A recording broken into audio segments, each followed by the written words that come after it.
Welcome back to another video, guys. King Butcher here, and today I'm going to show you how to start a Premiere on YouTube.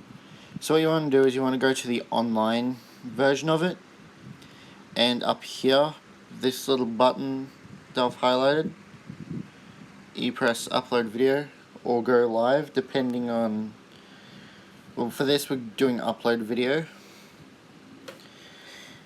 Now we just wait for this, select files, this little 3-second video I took.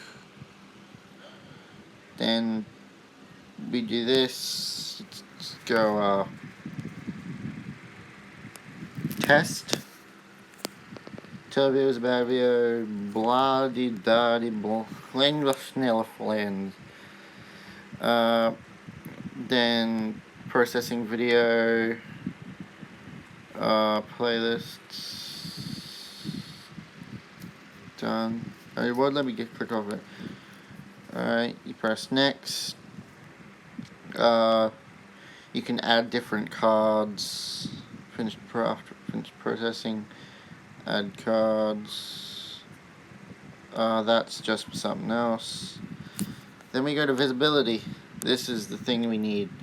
Alright. Public. Set as instant premiere. Schedule an upload date. Set as premiere.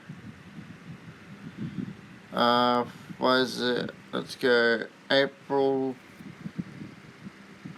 26th. Today. Let's just go 12:45. And then you press schedule. And then that will be the end of that. Thanks for watching this video, guys. Don't forget to like and subscribe. See you guys in the next one.